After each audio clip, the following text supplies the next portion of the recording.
சோகாத்தூர் யோக நரசிம்மர் கோவில் போகும்போது அந்த குருக்கள் சொன்ன தகவல் என்னென்னா, 2000 வருஷத்துக்கு முன்னாடி முஸ்லீம் படையெடுப்பப்போ இவரை எடுத்துகிட்டு போய் மண்ணுக்கடியில் புதைச்சி வச்சுட்டாங்களாம்.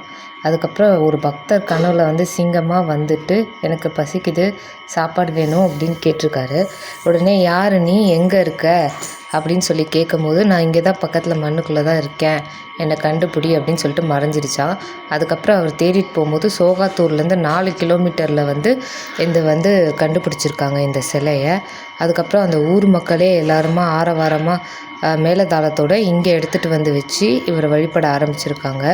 போன மாதம் ஏப்ரல் 13ஆம் தேதி சுவாதி நட்சத்திரத்து வரையுமே 101 சுவாதி நட்சத்திர ஹோமம் அந்த கோவிலில் பண்ணியிருக்காங்க.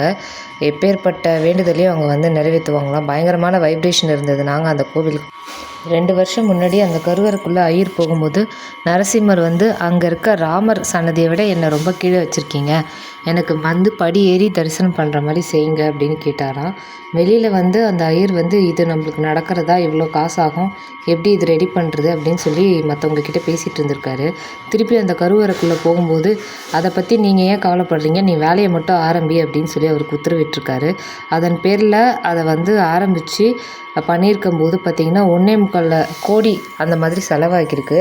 ஆனால் எல்லாமே தானாகவே நரசிம்மர் அருளால் அந்த பணம் பல பேர் மூலயமா அந்த கோவிலை சென்றடைஞ்சிருக்கு. அதுக்கப்புறம் சிறப்பாக கும்பாபிஷேகமும் நடந்திருக்கு. இந்த கோவிலில் பார்த்திங்கன்னா யோக நரசிம்மர் இல்லாமல் பெருமாள் மடியில் தாயார் வச்சுருக்கா மாதிரி தன்வந்திரி இருக்காங்க, ராமர் இருக்கார்.